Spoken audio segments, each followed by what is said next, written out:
ఇక ఎగవేతల గురించి అయితే నేను చెప్పాల్సిన అవసరం లేదు. ఆయన పేరు మార్చుకోవాలా, యనుమల రేవంత్ రెడ్డి కాదు, ఎగవేతల రేవంత్ రెడ్డి. ఎందుకంటే మీరు చూడండి ఏమేం మాటలు చెప్పిండు, పెద్ద పెద్ద డైలాగులు కొట్టిండు. కేసీఆర్ గారు ₹1,00,000 ఇస్తున్నాడు, లగ్గం చేసుకుంటే కళ్యాణ లక్ష్మి షాదీ ముబారక్ అని నేను తులం బంగారం ఇస్తా అన్నాడు. సోనియా గాంధీ మీద ఒట్టన్నాడు, అట్లే ఆడపిల్లలకు నెలకు 2,500 ఇస్తా అన్నాడు. ప్రియాంక గాంధీ మీద ఒట్టన్నాడు. మరి అయినాయి వాళ్ళకని వచ్చినాయా? 2,500 తులం బంగారం వచ్చిందా? ముసలోళ్ళని ముంచిండు.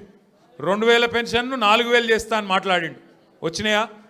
ఇవేవి కాలేదంట. కానీ ఇప్పుడు 1,00,000 మంది ఆడోళ్ళని కోటీశ్వర్లు ఎత్తారట ఈ మొగోడు.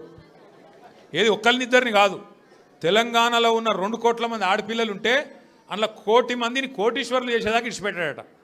ఎట్లుంది ఇదంటే ఏమంటారు చూడు, కూట్లే రాయి తీయలేనాడు ఎట్లా రాయి దిగిస్తాను బయలుదేరినట.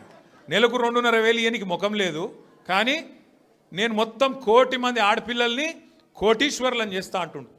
1,00,000 మందిని కోటీశ్వర్లు చేయాలంటే నాకు కొద్దిగా లెక్కలు చక్కగా రావు. 1,00,000 మందిని కోటీశ్వర్లు చేయాలంటే ఎన్ని కోట్లు కావాలి తల్లి? 1,00,000 కోట్లు కావాలి. మరి మన బడ్జెట్ ఎంత? 3,00,000 కోట్లు. ఎన్ని రోజులు కావాలి మరి? మీరు నేను బతుకుంటామా? 1,00,000 మంది కోటీశ్వర్లు కావాలంటే గింత లంగ మాటలు, గింత దొంగ మాటలు, పెద్ద పెద్ద గొంతేసుకొని వరుతున్నాడు. నిన్న మొన్న మీరు చూసారు. నాకు నిజంగా ఒకటి అర్థం కావట్లేదు. ఇప్పుడు ఎవరన్నా నువ్వు ఎక్కడికి వెళ్ళి వచ్చినావు, అసలు నువ్వు ఎక్కడికి వెళ్ళి మొదలైంది నీ ప్రయాణం? రోడ్ల మీద అయినా పెయింటింగ్లు వేసుకుంటుండే పాపం రేవంత్ రెడ్డి గారు. మంచిదే, తప్పేం లేదు. చిన్న స్థాయికి వెళ్ళి పెద్ద స్థాయికి ఎవరైనా రావాల జీవితంలో, తప్పు లేదు. కానీ మంచి పనులు చేసి రావాలి.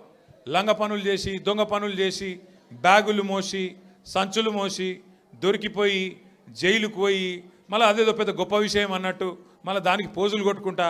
సరే నీ కిస్మత్ బాగుంది, పేమెంట్ కోటాల ఢిల్లీలో పైసలు ఇచ్చినావు, ముఖ్యమంత్రి పదవి తెచ్చుకున్నావు, అందరికి ఎరికేది. ఇప్పుడు కూడా నెలకు ఢిల్లీ పైసలు పంపుకుంటా పదవి కాపాడుకుంటున్నావు. సంతోషం, నువ్వు కాపాడుకో. కానీ ఆ పదవిలోకి వచ్చినోనికి సంతోషం ఉండాలి. కానీ ఏడిపోయిందిరా నాయన. రోజు మీరు చూడు, టీవీ పెడితే చాలు తిట్ల పురాణం తప్ప ఏముండదు. మీరు గట్టిగా అడిగినారు అనుకో, ఏమాయిరా భయ్ 2,500 ఉన్నాయని చెప్పి మీరు అడిగినాక ఆడపిల్లలు పోయి మీ గుడ్లు వీకి గోటీలు ఆడుతా అంటాడు. వీడెక్కడ ముఖ్యమంత్రి? ముసలోళ్ళు పోయి ఏమాయిరా భయ్ మరి 2,000 పెన్షన్ 4,000 ఎత్తానో, 100 రోజులు లాంటివి నరికితివి ఏడవన్నావు తమ్మి అంటే నీ పేగులు తీసి మెడలు వేసుకుంటా అంటాడు. అట్లాగే మన విద్యార్థులు పోయి ఏమాయా మరి 2 లక్షల ఉద్యోగాలు అన్నావు, ఏం సంగతి అంటే నీ లాగుల తొండలు ఇడిచిపెడతా. వీడేం ముఖ్యమంత్రి, వీందేం భాష? నాకు అర్థమే కాదు.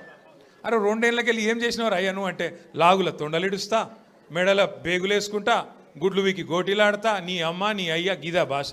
మాకు రాదా భాష? మాట్లాడమంటావా? హైదరాబాద్లో పెరిగినోని నేను. మాట్లాడమంటే ఉర్దూలా, హిందీలా, తెలుగులా, ఇంగ్లీష్లా పొల్లు తిట్టే తెలివి నాకు కూడా ఉంది. మాకు కూడా వస్తుంది భాష. హైదరాబాద్ గల్లీలలో పెరిగిన నేను. నువ్వేడో ఊరికెళ్ళి వచ్చినావు. సరే రా, పర్వాలేదు, నీ అదృష్టం బాగుంది, ముఖ్యమంత్రి అయినావు, చేయి. రోజు ఏడుచుడు ఎందుకు? మేము ప్రతిపక్షంలో ఉన్నాం, నువ్వు అధికారంలో ఉన్నావు. ఇక అంటారు చూడదు సామెత, కనకపు సింహాసనం మీద శునకం కూర్చోబెట్టినట్టు నిన్ను ఆడ కూర్చోబెట్టిన పాపానికి రోజు అరసుడే. రోజు అరిసి నిన్న మొన్న కొడంగల్లో చూసిన. కొడంగల్లో ఆయన సర్పంచులు గెలిపించుకున్నాడంట. గెలిపించుకుంటే సంతోషంగా బువ్వ పెట్టాలి, 4 మంచి మాటలు చెప్పాలి. ఇక రాష్ట్రంలో ఉన్న పల్లెలకు ఫలానా చేస్తా, నేను ముఖ్యమంత్రి అని చెప్పాలి. రోజు అరసుడు. నాకైతే డౌట్ వస్తున్నది, ఎంత ఒరులుతున్నాడు, ఎంత అరుస్తున్నాడు అంటే ఆ గీతమ్మ ఉన్నది ఆయన భార్య. ఆమె చెప్తున్నా నేను తల్లి గీతమ్మ జల్దీ కట్టేయి, లేకపోతే ఆయన ఎవరైనా కరిసినా కరుస్తాడు వీడు. ఎందుకంటే ఇప్పుడు రోజు అరిసి పిచ్చిలేసిపోయేటట్టున్నది, కరిచేటట్టు తయారైంది రోజుకు. నేనేమంటున్నా అంటే ఏనుగు పోతుంటే మస్తు జంతువులు మొరుగుతుంటాయి, నక్కలు, కుక్కలు. మనం పెద్ద పట్టించుకునే అవసరం లేదు. మనం ఒకటే, కేసీఆర్ లాంటి ఏనుగు ఆయన ఎంత స్థాయి మనుషులు నేను మీకు చెప్పాల్సిన అవసరం లేదు. ఇలా ఆయన తిడుతా ఉన్నాడు తెల్లారలేస్తే. ఒకరోజు ఆయన చచ్చిపోవాలని కోరుకుంటాడు, ఇంకో రోజు ఆయన కాలు ఇరిగింది అంటాడు, ఇంకో రోజు ఇంకేదో అంటాడు. అరే అయ్యా, నువ్వు ముఖ్యమంత్రివి, చెయ్యి. నువ్వు శపథాలు చేస్తున్నావు కదా, కేసీఆర్ను మళ్ళీ లేకుండా చేస్తా, మళ్ళీ రాకుండా చేస్తా అంటున్నావు కదా. నిజంగా నీకు నిజంగానే నీకు సత్తా ఉంటే, నిజంగా నీకు అంత టాలెంట్ ఉంటే చెయ్యి శపథం. 1,00,000 మంది ఆడపిల్లలకు రేపటి నుంచే నెలకు 2,500 ఇస్తాను, జనవరి 1 నుంచి శపథం చేయి, నేను చూస్తా. తులం బంగారం నేను జనవరి 1 నుంచి ఇస్తాను చెప్పు, శపథం చేయి. చెప్పు 4,000 పెన్షన్ సంక్రాంతికి వెళ్ళి ఇస్తా, 2 ఏళ్ళకి వెళ్ళి తప్పించుక తిరిగిన దొంగను నేను, కానీ ఇప్పుడు ఇస్తా సంక్రాంతికి వెళ్ళని చెప్పు దమ్ముంటే. గా శపథాలు చెయ్యి. వీటితో ఏమవుతుంది? నీ ఉపన్యాసాలు, ఊకదంపు డైలాగులు ఏమొచ్చేది ఉన్నది వాటితోని? నోటి తీట తిరుగుతుంది తప్ప ఏం రాదు. మాకు రాదా తిట్టనికి? మాకు కూడా వస్తుంది. కానీ నీకు కాదు, నీ కుర్చీకి గౌరవం ఇచ్చి ఊకుంటున్నాం. క్యూన్యూస్ పేరు చెప్పి ఎవరైనా వసూళ్లకు, అక్రమాలకు, బెదిరింపులకు గురి చేసిన క్యూన్యూస్కి సమాచారం ఇవ్వండి. క్యూన్యూస్ ఎప్పుడూ ఇలాంటి చర్యలకు పాల్పడదు, ప్రోత్సహించదు. క్యూన్యూస్ ఎల్లప్పుడూ ప్రజా గొంతుకగా ప్రజల సమస్యల కోసం నిరంతరం పోరాడుతుంది. మీకు ఎలాంటి సమస్య ఉన్నా క్యూన్యూస్ని కాంటాక్ట్ అవ్వండి. సంప్రదించవలసిన ఫోన్ నెంబర్ 7569534968 8688926084.